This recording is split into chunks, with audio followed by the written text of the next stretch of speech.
It may be the most eye-catching development in printing since Gutenberg invented the printing press 600 years ago. A machine that can make copies of almost anything, but this time in 3D. It seems like science fiction, but 3D printing is already in use, building hearing aids, jewelry, even parts for NASA. Now the technology is becoming available to anyone, meaning you can turn your garage into a small factory. So what would you build if you could create anything? Have a look.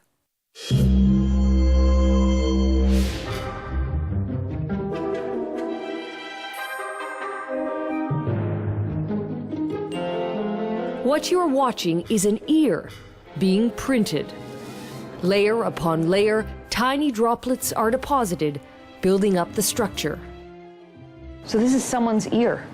This would be printed to be someone's ear. Oh my goodness. The project is a type of 3D printing called bioprinting, led by Dr. Anthony Atala at the Wake Forest Institute for Regenerative Medicine in North Carolina. Same technology you have at your very own home, but instead of printing sheets of paper with ink, you're actually printing tissues with cells. The premise is simple. Send a scanned image of a body part to the printer, and the machine starts building. Ears, noses, fingers. Dr. Atala's goal is to transplant the parts directly into patients. So we're actually testing a lot of these structures right now experimentally. The way it works is the cells are able to anchor onto the scaffold. They start making new tissue, and as that starts to happen, this scaffold goes away. An ear takes between 4 to 6 hours to make, printed with what's called bio-ink, a mixture of biodegradable gel and actual human cells. One of the big advantages of these technologies is that you are using the patient's own cells. And by doing so, really, you avoid the major problem of rejection. Dr. Atala has specialized in regenerative medicine since 1990. And is this a finger? This is actually a finger. Right now, Dr. Atala's bioprinting is in the preclinical phase. Simpler organs will be the first to reach patients, starting with skin. 3D printing isn't new. The technology has been around since the mid-'80s, mainly used for prototyping in industrial settings. Professor Hod Lipson from Cornell University says that's changing. It has reached a level of technological maturity that it is used beyond prototyping to actually make functional parts that are used in reality, and the aerospace industry is a good example. Some commercial planes are now outfitted with air ducts that are 3D printed, made smoother, lighter, and cheaper than the traditional method. Hollywood is using 3D printing to make costumes, like parts of the suit in Iron Man 2.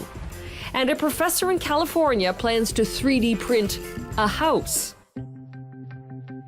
In every case, a digital blueprint is either sketched or scanned and then sent to a 3D printer.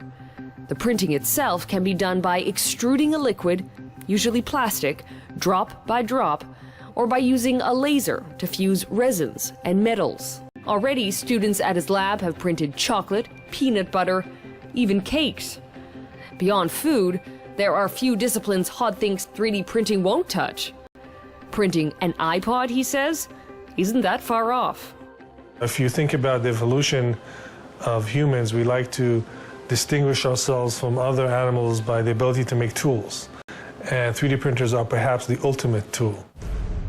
But what happens to laws and regulations when you have a tool to print anything?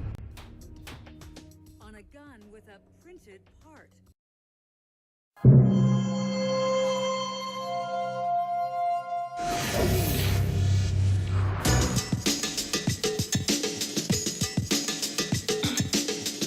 From guitars to race cars, even a model of your unborn child, people who embrace 3D printing are finding new uses for the emerging technology.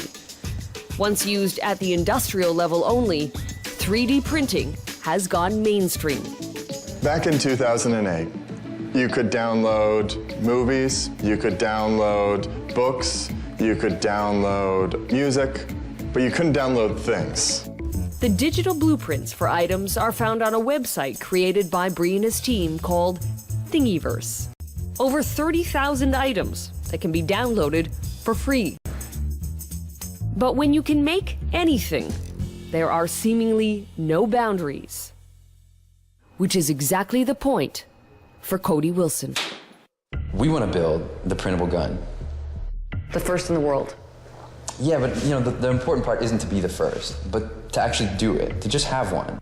Cody, a law student in Austin, Texas, is spearheading a group that's trying to create the Wiki Weapon, a digital design for a gun that anyone can download and build using a 3D printer. You have said that what you're setting out to do will create a weapon at every computer. Yeah, in a way of thinking, right? Where there's a computer, there could be a weapon. Well, literally, where there's a 3D printer, right? I don't think most people want a weapon in their home. I think that's fine. You know, I don't think you should be armed, right? But I think you should have the choice to be. While making your own gun in the US isn't illegal, distributing the blueprints to others falls into a very gray territory. At the shooting range, the plastic part fires 11 rounds. So 11 is 11, you know. We've met people who are using this technology to print heart valves, ears, Yeah, nose, skin. sure. I'm sure there are people out there who could say, why do you have to print this gun when there are so many positive uses for this technology? For us, it's not we're not makers thinking, what's the best thing we can make? It's a political project. How do you achieve universal access to the firearm? So while 3D printing grows in a no man's land, a few rules or regulations, Professor Hod Lipson is weighing the implications.